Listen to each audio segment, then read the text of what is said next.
Good morning. Welcome to the lecture on Managerial Economics. In the earlier sessions, we discussed the law of demand, elasticity of demand, factors influencing elasticity, and the methods used to measure it. Today's lesson, I am going to give you a brief idea of what is supply and market equilibrium. The important topics to be covered are the concepts of supply, supply schedule, law of supply, exceptions to the law of supply, and market equilibrium.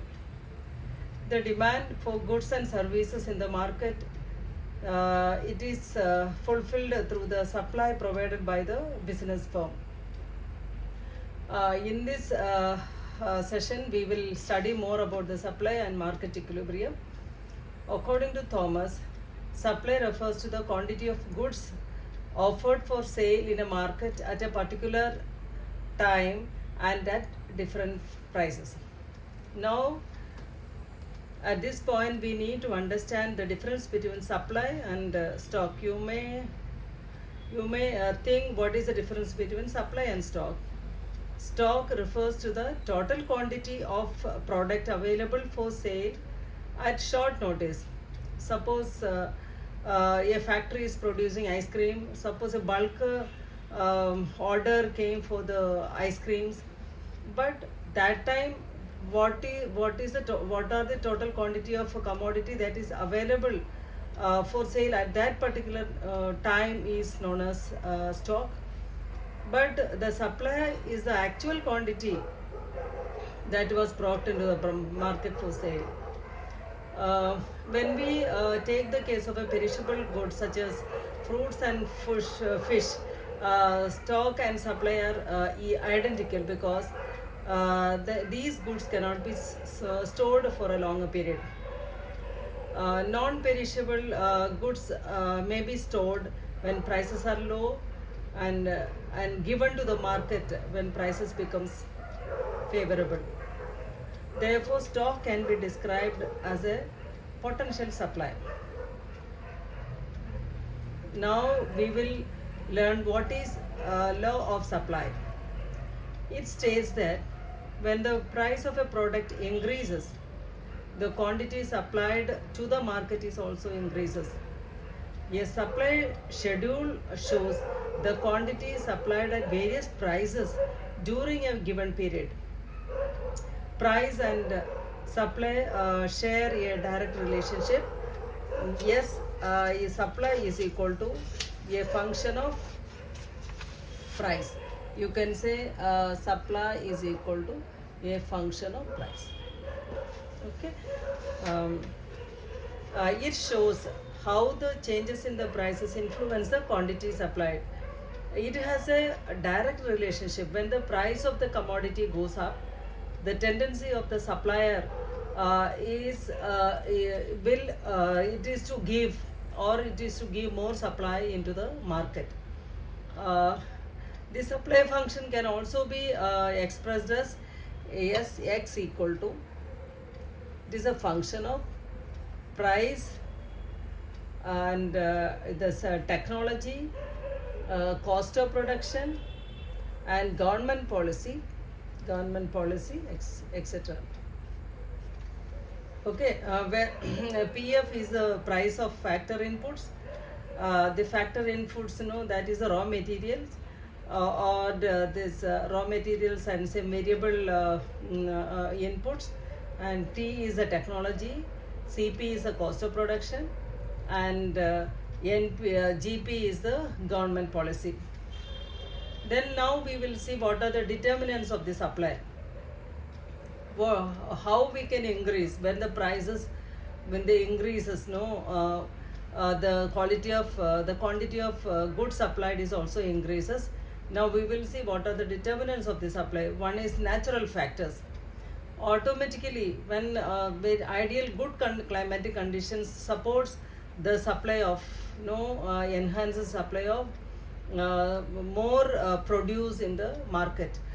On the other hand, droughts, earthquake, floods and unfavorable weather condition reduces the production, and correspondingly it reduces the supply into the market. Second is production technology used for the production of goods. The use of advanced technology and modern machinery improves the production facility, production efficiency, which leads to the higher output and greater supply. But primitive methods of production generally result in lower output and reduced supply. Now, the third point is the cost of production. When the cost of production rises due to higher wages, automatically the supply decreases. Lower production costs encourage the producers to increase the supply. And we can see the government policy also.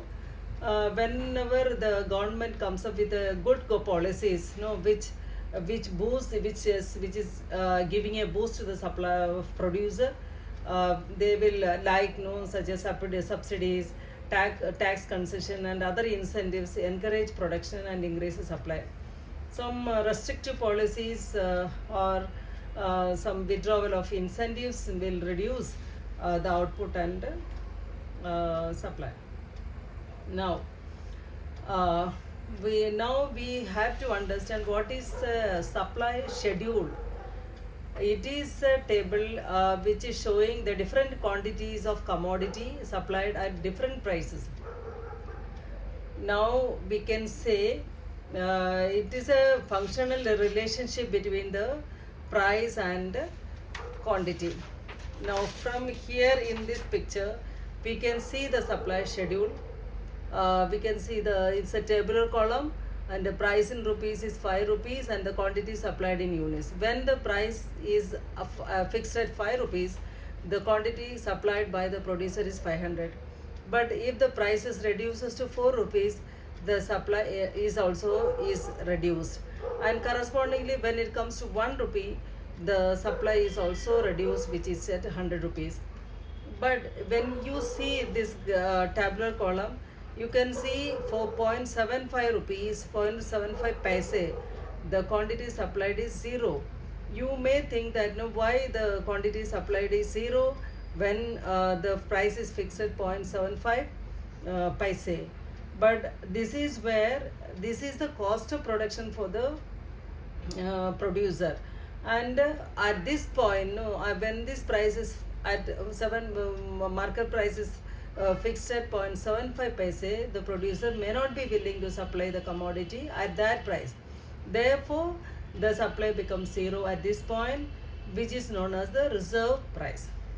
Now, there is another term that we need to understand is market supply schedule. It represents the total quantity supplied by all suppliers, but all sellers in the market at various prices.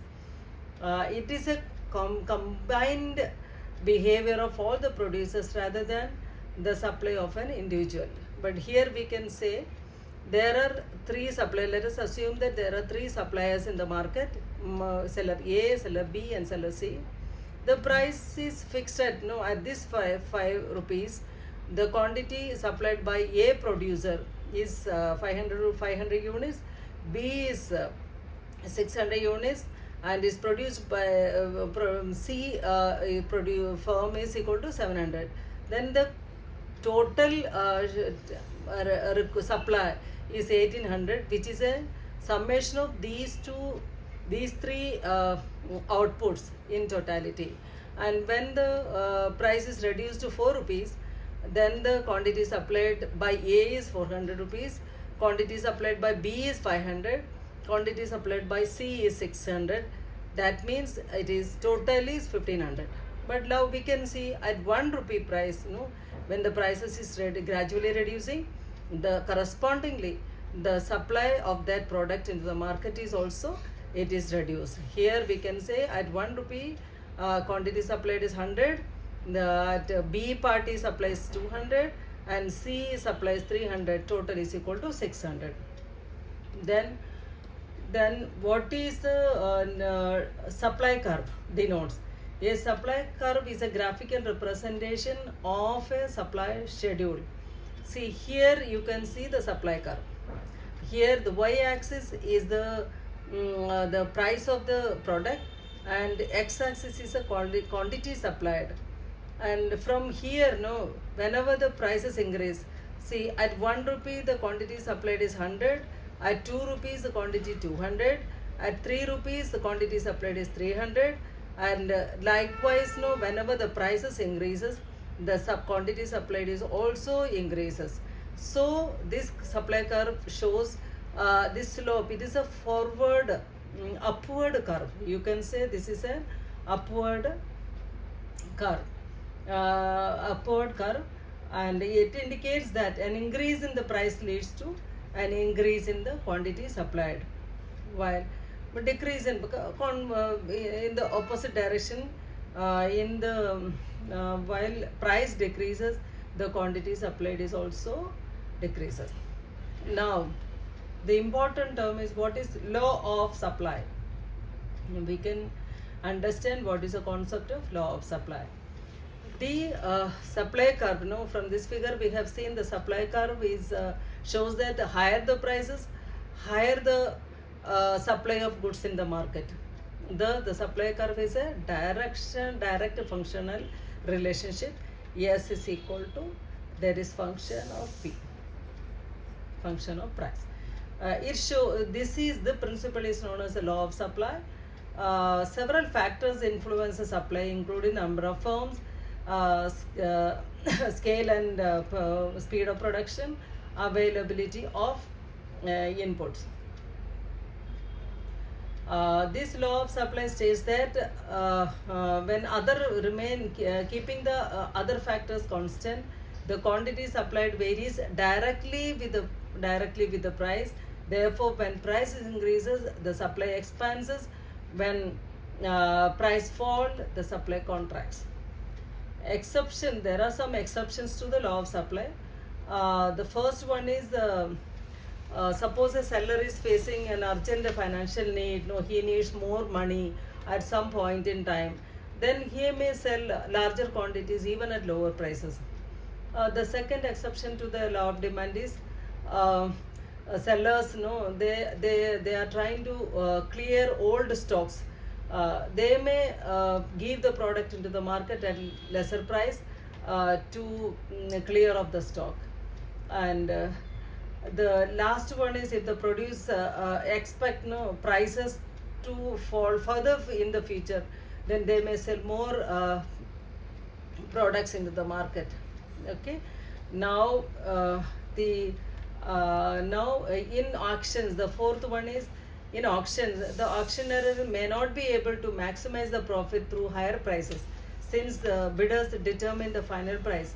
Auction sales are considered an exception to the law of supply. So far we have learned about what is supply and what is the supply schedule, and what is market supply schedule, and what is the demand, what is the supply curve. Okay, and to next in the next lesson we will be learning about elasticity of supply. Thank you.